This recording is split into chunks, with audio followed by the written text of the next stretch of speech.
दर्शक हो नमस्कार, शुभ सायंकाळ। आज 3 ऑगस्ट रोजी सायंकाळी 6 वाजताची उजनी अपडेट आपण या व्हिडिओच्या माध्यमातून पाहणार आहोत।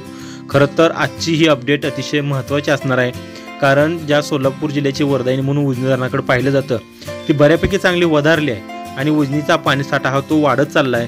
मात्र आणखीन पावसाला 2 महिने आहे, त्यामुळं उजनी धरणातून विसर्ग पुन्हा नदी पात्रात सोडला जातोय का अशी परिस्थिती निर्माण होण्याची परिस्थिती झाली आहे। कारण आज 3 ऑगस्ट रोजी सायंकाळी 6 वाजता उजनी धरणाची पाणी पातळी टक्केवारीमध्ये जर पाहायला गेलं तर 77.99 इतकी झाली आहे, म्हणजे साधारण 78% धरण भरलेलं आहे। आणि धरणाचा जर एकूण पाणीसाठा आपण पाहिला तर ते 105.44 TMC इतकं पाणी आता साठून राहिले। आणि हे सांगत असताना सर्वात महत्त्वाचं म्हणजे दौंडचा जो विसर्ग आहे तो दौंडचा विसर्ग सुद्धा मोठ्या प्रमाणावरती वाढला आहे। तो 68,600 क्युसेक्स इतक्या मोठ्या प्रमाणावरती वाढला आहे। त्यामुळे उजनीची पाणी पातळी आपण सकाळची जर अपडेट पुन्हा उद्या बघितलं तर साधारण उजनी धरण हे 80%च्या पुढे गेले असणार आहे।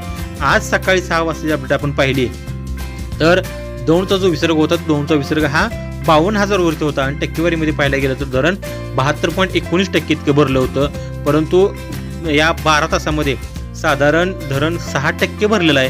त्यामुळे आता धरण जर 85%च्या पुढे गेलं तर कदाचित उजनी धरणातून भीमा नदीच्या पात्रामध्ये विसर्ग सोडण्याची शक्यता आहे, कारण आणखीन पाऊस पुढं आहे। त्यामुळे जर आवक वाढली तर काळजी म्हणून काळजीपोटी किंवा भविष्यातील पुढच्या गोष्टीचा विचार करून हा उजनी धरणातून विसर्ग सोडला जाऊ शकतो। तसेच वीरमधून सुद्धा विसर्ग सोडलेला आहे। वीरमधून सोडलेला विसर्ग हा नीरा नरसिंहपूर मार्गे भीमा नदीच्या पात्रामध्ये येतोय। तो सुद्धा साधारण कालच्या अपडेटनुसार 40,000 क्युसेक्स इतका वीर धरणातला विसर्ग आहे। त्यामुळं भीमा नदी आहे ती भीमा नदी दुथडी भरून वाहणारच आहे। परंतु उजनीमधून जर पाणी कदाचित जर सोडलं गेलं तर मात्र ही पाणी पातळी आणखीन वाढण्याची शक्यता आहे। त्यामुळे उजनी जे काही अपडेट आहेत ते अपडेट पाहण्यासाठी तुम्ही आमच्या चॅनल लाईक करा, शेअर करा आणि सबस्क्राईब करा।